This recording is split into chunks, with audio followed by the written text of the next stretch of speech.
Assalamualaikum warahmatullahi wabarakatuh. Waalaikumsalam warahmatullahi wabarakatuh. Selamat malam Bapak Iwan selaku dosen mata kuliah Manajemen Kinerja dan Kompensasi. Selamat malam juga teman-teman semuanya. Pada kesempatan kali ini kami dari 23 akan mempresentasikan hasil penelitian dengan judul analisis hubungan antara kompensasi dan kepuasan kinerja pada perusahaan manufaktur studi kasus pada PT Industri Kencana.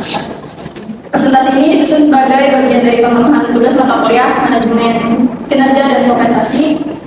Semoga melalui pemaparan ini kita dapat memahami bagaimana peran kompensasi dalam meningkatkan kepuasan kerja karyawan serta mengetahui temuan-temuan penting yang kami peroleh selama proses penelitian.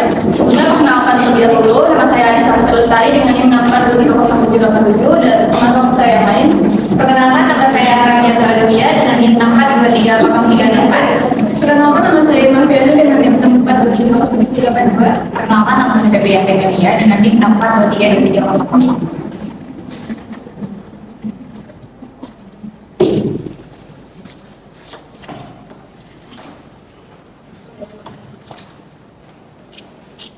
Berikut adalah susunan materi yang disampaikan pada presentasi kali ini. Yang pertama itu ada latar belakang, yang kedua adalah dasar teori yang tidak dapat kombinasi penelitian, yang keempat adalah metode penelitian, yang kelima adalah analisis dan pembahasan, yang keenam ada hasil penelitian, selanjutnya kesimpulan dan saran, dan yang terakhir adalah penutupan.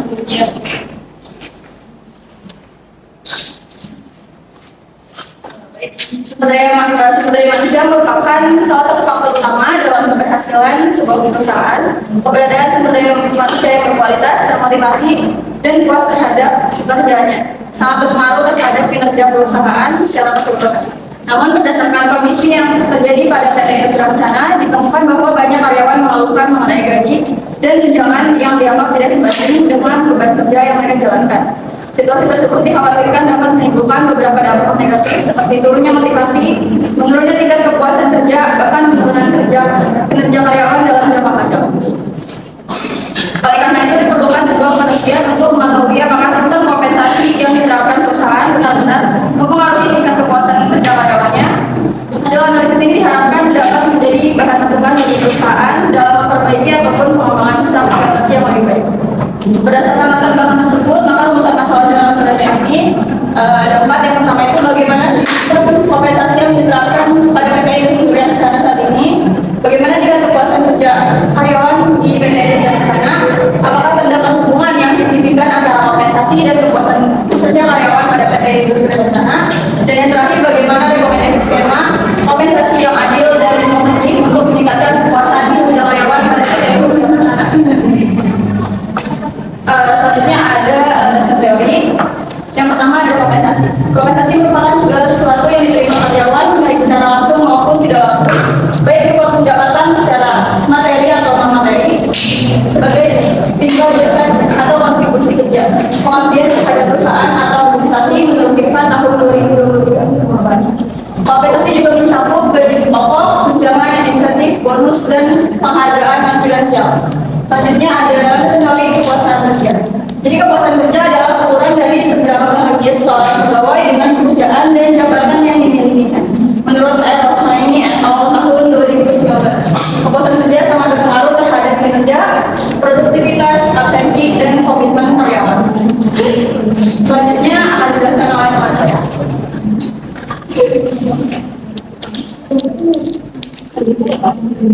Selanjutnya ada hipotesis penelitian. Satu, tidak terdapat hubungan yang signifikan antara kompensasi dan kepuasan kerja pada karyawan PT Industri Kencana.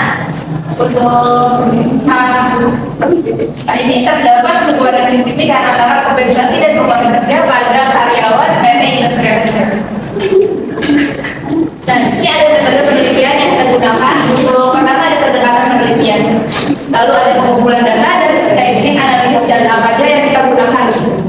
Yang untuk pendekatan penelitian kita menggunakan kuantitatif asosiatif. Penelitian ini bertujuan untuk menguji hubungan antara kompensasi X dan kepuasan kerja Y pada PT Industri Kencana. Lalu untuk pengumpulan datanya kita menggunakan kuesioner yang dibuat dengan menggunakan skala Likert dari 1 sampai 5. Lalu untuk observasinya kita menggunakan langsung karyawan di PT Industri Kencana. Dan yang terakhir studi pusaka kita meninjau teori dengan standar yang dapat.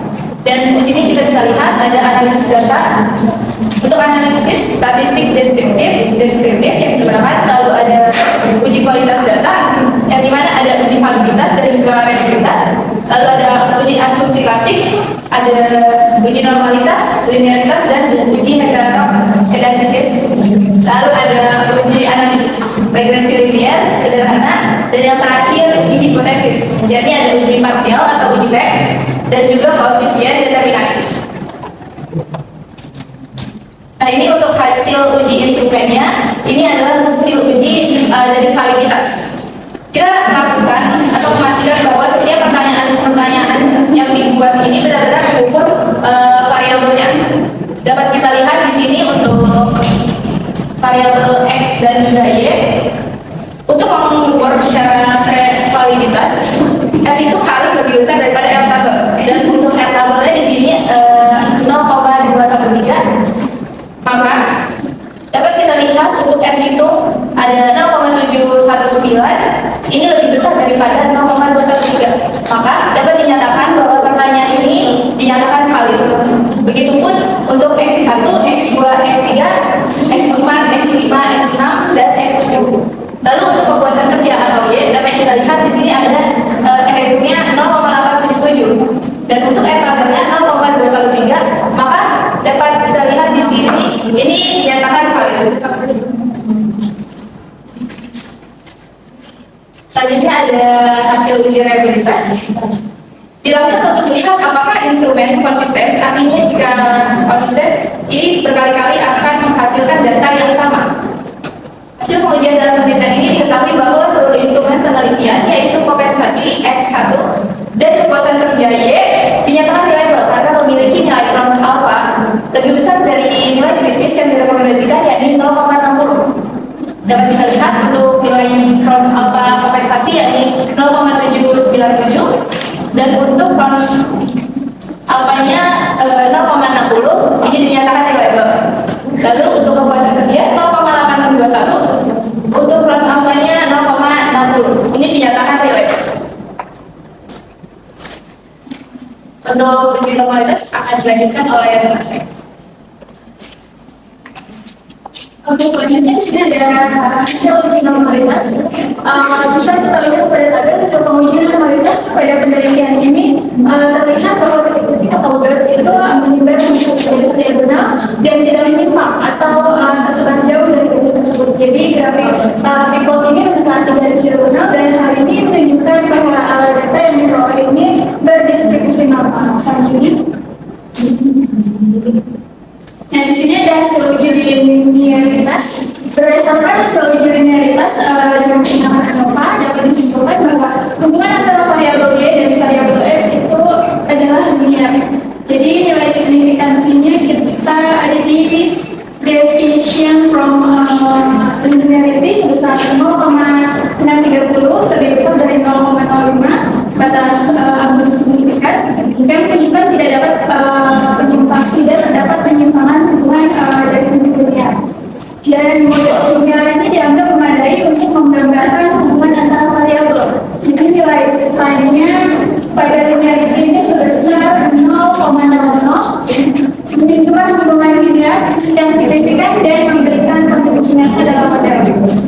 Selanjutnya ada hasil uji heterogeneisitas. Berdasarkan hasil uji heterogeneisitas dengan metode Bayesian nilai signifikansi atau sign untuk variabel X1 adalah 0,206, dan nilai ini lebih besar dari batas signifikansi yaitu 0,05.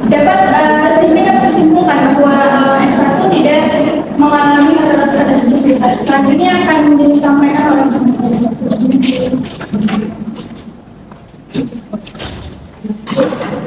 Baik, pada slide ini kami menyajikan hasil analisis regresi linear sederhana antara kompensasi dan kepuasan kerja, di mana terdapat persamaan Y sama dengan 1,489 plus 0,651 X.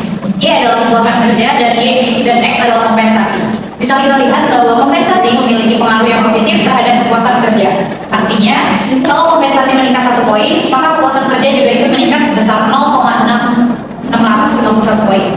dengan nilai konstanta 1,489 yang menunjukkan bahwa kepuasan kerja tetap ada walaupun kompensasi dalam kondisi minim. Hasil ini mengindikasikan bahwa kompensasi memiliki pengaruh positif dan signifikan terhadap kepuasan kerja di PT Indro Surya Kencana. Selanjutnya yaitu ada hasil uji teh diperoleh nilai terhitung sebesar 13.646 yaitu lebih besar dari tabel 1,989 dengan signifikansi 0,00 di bawah 0,05. Artinya yaitu pengaruh kompensasi terhadap kepuasan kerja terbukti signifikan sehingga hipotesis alternatif diterima. Selanjutnya yaitu ada nilai R-square. Nilai R-square sebesar 0,692 menunjukkan bahwa kompensasi mampu menjelaskan sekitar 69,2% variasi kepuasan kerja. Sisanya 30,8% itu dipengaruhi oleh faktor-faktor yang tidak diteliti dalam penelitian KPKS. Selanjutnya ada hasil penelitian. Secara keseluruhan, hasil penelitian ini menunjukkan bahwa kompensasi berperan penting dalam meningkatkan kepuasan kerja karyawan PT Indro Surya Kencana. Koefisien regresi yang positif menegaskan bahwa semakin baik kompensasi yang diberikan perusahaan, maka semakin tinggi pula kepuasan kerja yang dirasakan oleh karyawan. Temuan ini juga sejalan dengan penelitian sebelumnya yang menyatakan bahwa kompensasi adalah faktor penting dalam kepuasan karyawan. Implikasinya yaitu perusahaan perlu memberikan kompensasi yang adil, layak, dan konsisten agar karyawan merasa puas dan lebih termotivasi.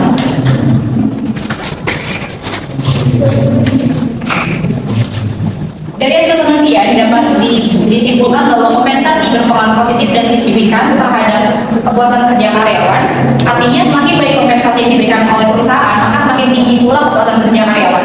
Karena itu penting bagi perusahaan untuk memiliki sistem kompensasi yang adil, transparan, dan juga kompetitif.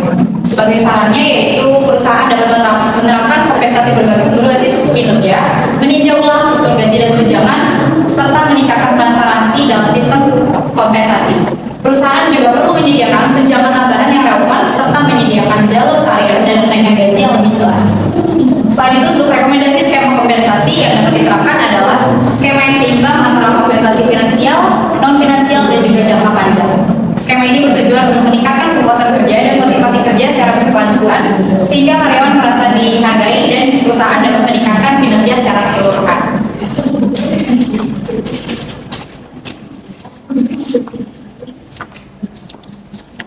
Baik, mungkin itu saja yang dapat Bapak sampaikan terkait hasil penelitian kami. Dan kurang lebihnya kami mohon maaf.